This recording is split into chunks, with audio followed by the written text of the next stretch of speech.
الحمد لله وكفى والصلاة والسلام على خاتم الأنبياء سيدنا وحبيبنا وشفيعنا محمد المصطفى وعلى آله المجتبى وأصحابه النجبى والصلاة والسلام على صائر الأنبياء والعلماء الذين ورثة الأنبياء وجميع الفقهاء. أما بعد فقد قال الله تبارك وتعالى في القرآن المجيد والفرقان الحميد: أعوذ بالله من الشيطان الرجيم. بسم الله الرحمن الرحيم. سبحان الذي أسرى بعبده ليلا من المسجد الحرام إلى المسجد الأقصى الذي باركنا حوله لنريه من آياتنا إنه هو السميع البصير.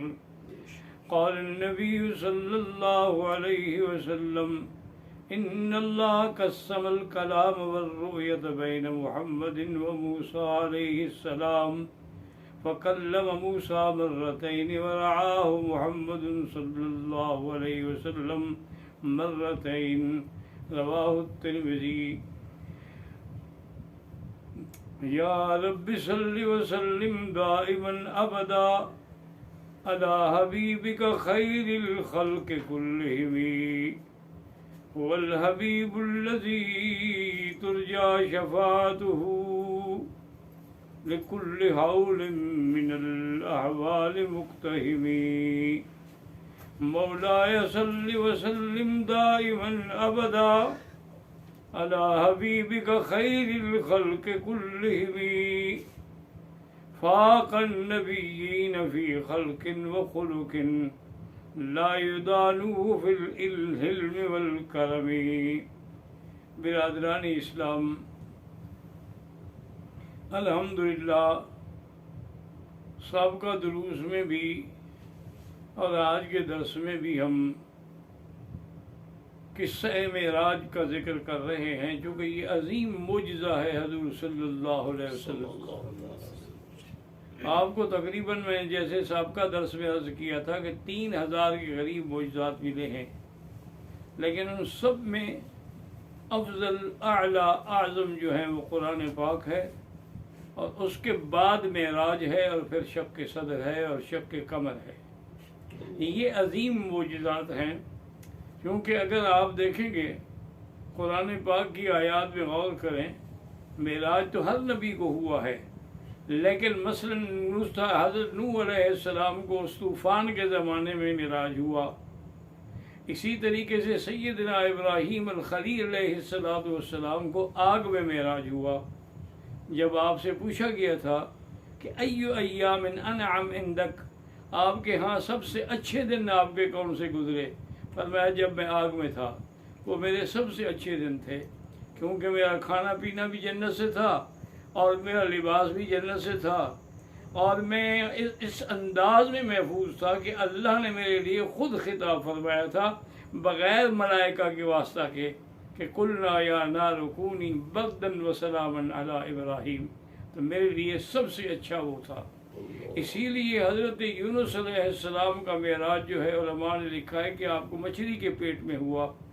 جب آپ کو مچھلی نے اللہ کے حکم سے اپنے پیٹ میں محفوظ کر لیا تو اسی زمانے میں جب آپ پکارتے رہے اللہ کے آگے لا الہ الا انت سبحانک انی کنت من الظالمین، تو اسی زمانے میں معراج کا معنی یہ نہیں ہوتا جیسے حضور پاک کا سفر ہے.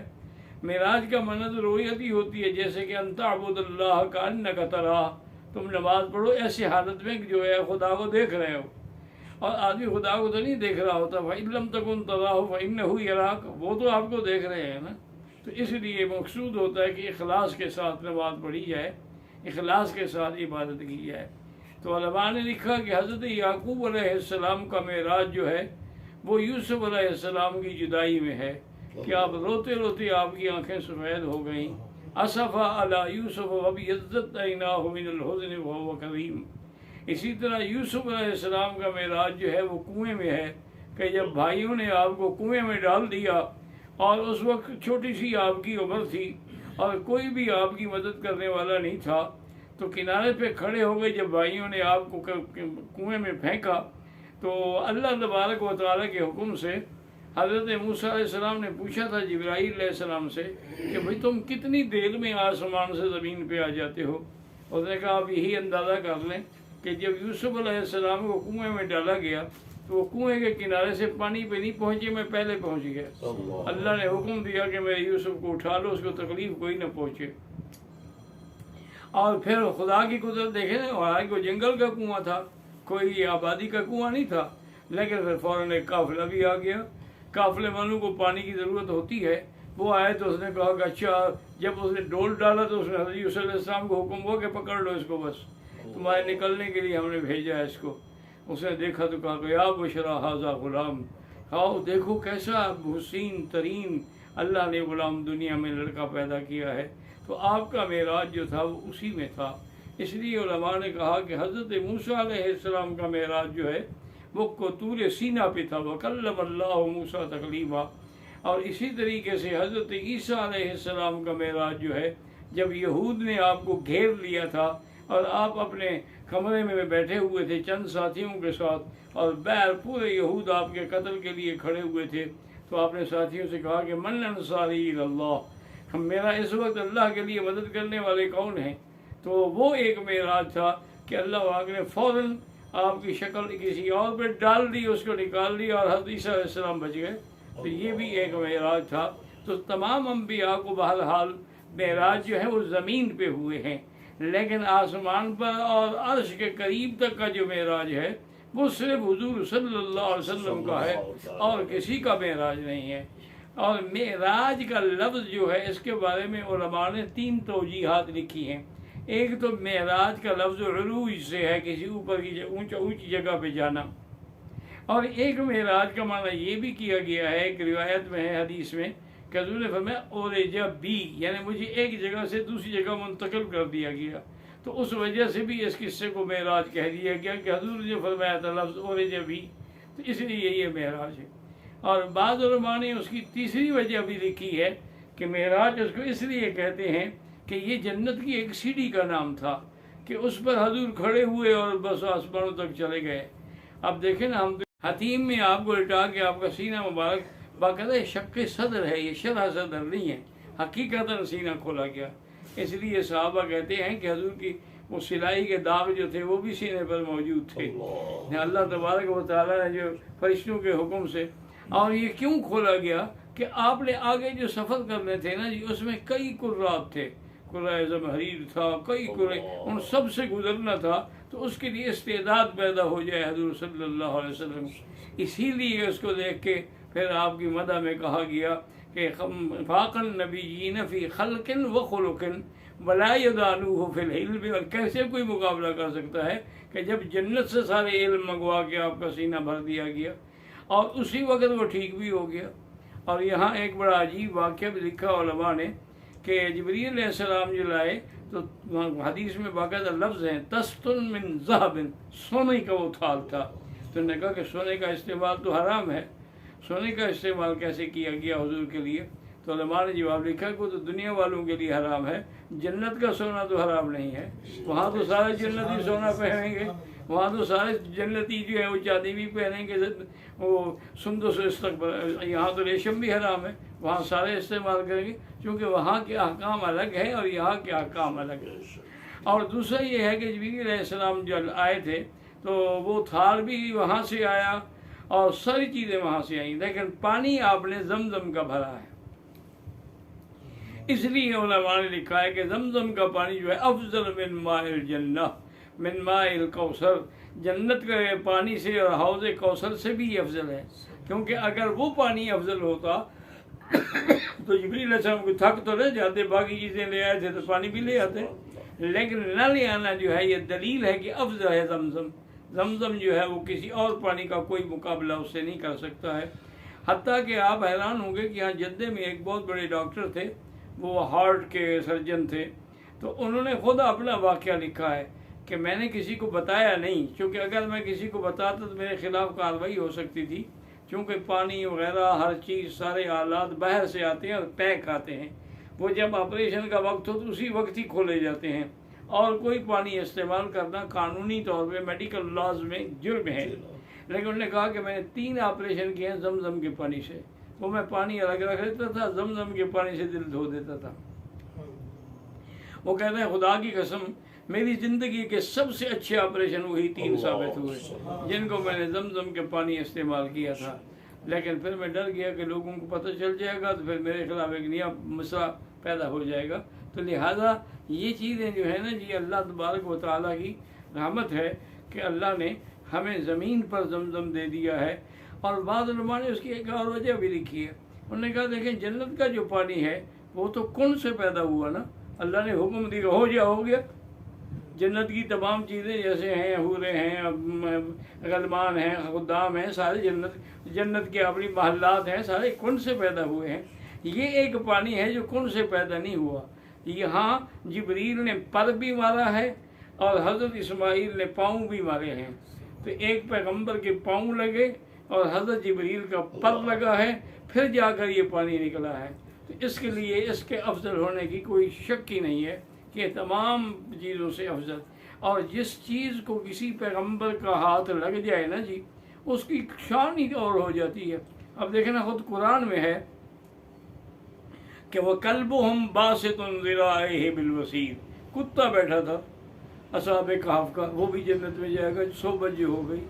تو صحبت کی وجہ سے اسی لیے علماء نے لکھا ہے کہ اجل، اور حضرت ابراہیم جو فرشتوں کے لیے جا اب اجل حنیز، ایک بچڑا بھون کے لے آئے تو انہوں نے تو نہیں کھایا، تو آپ ڈرے، انہوں نے کہا اللہ کے بندے ہم تو فرشتے ہیں، انا رسول ربک، ہم تو اللہ کے فرشتے ہیں، ہم تو کھانا کھانے سے پاک ہیں۔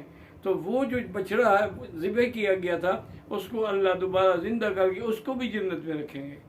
اسی طرح وہ کبش اسماعیل جو ہے جو جنت سے لایا گیا تھا، وہ فدیناہ بذبح عظیم، اس کو بھی اللہ جنت میں رکھیں گے۔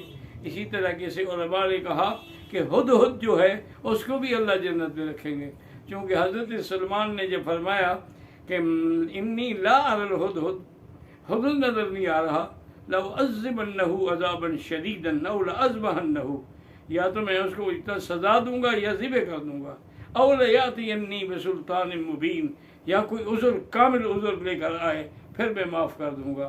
تو فَمَكَثَ غَيْرَ بَعِيدٍ، تھوڑی دیر گزری تو ہدہد آیا، اس کے بھی تو خیر خواہ تھے نا پرندے، انہیں بتا دیا کہ سلمان بڑے ناراض ہیں، اس نے کہا کوئی بات نہیں، مجھے راضی کرنا بھی آتا ہے۔ جب قریب کیا تو کہنے لگا احطت بما لم تحط بہ، میں وہ دیکھ کے آیا ہوں جو تم نے نہیں دیکھا۔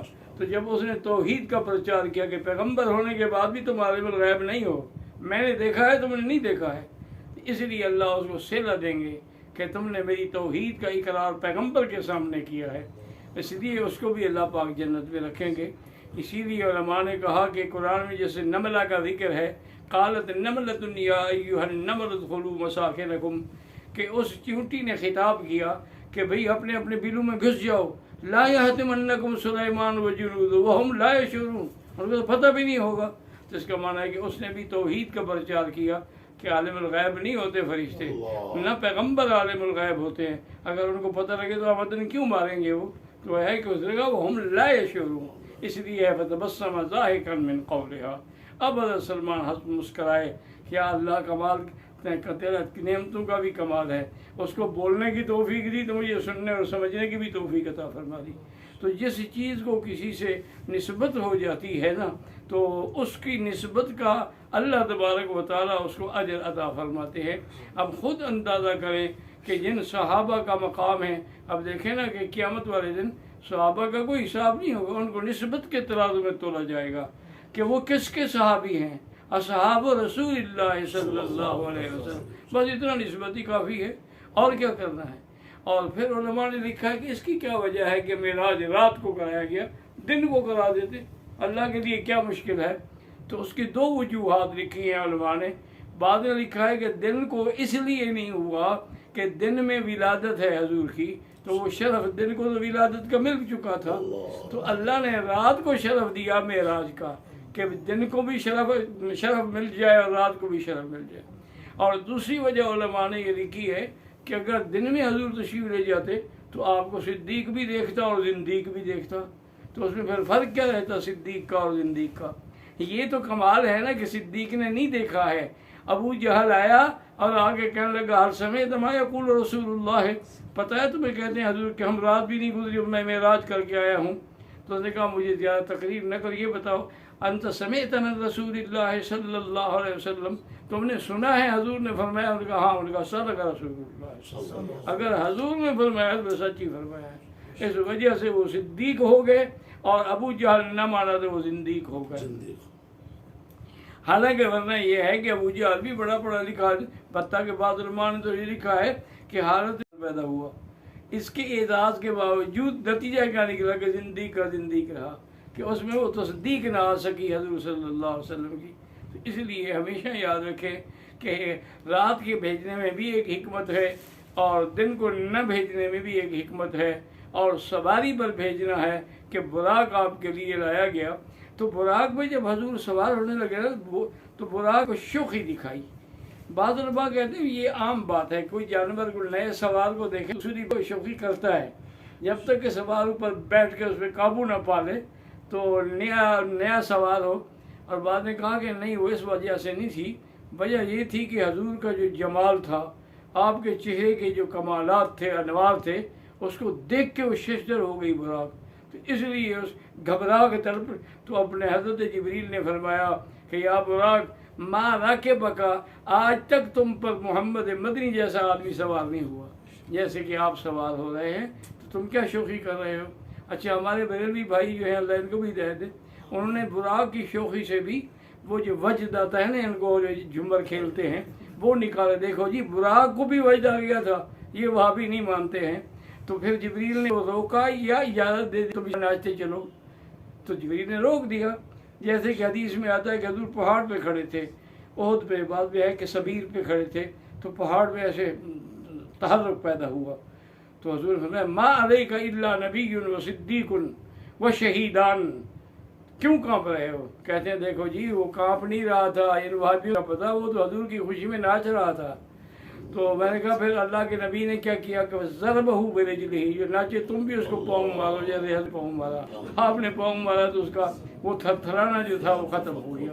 تو بہرحال ہر چیز میں، ہر بات میں حکمتیں ہیں اور اس کے احکامات میں اتنی راز ہیں کہ ساری زندگی بھی آدمی اگر لگا رہے، اسی لیے علماء نے کہا کہ بلغ العلا بکمالہ، بلغ العلا بکمالہ، محمد مدنی معراج کو چلے، بلغ العلا بکمالہ کشف الدجی بجمالہ، اندھیرا جو تھا وہ چھٹ گیا، اندھیرا جو تھا وہ اجالا ہو گیا۔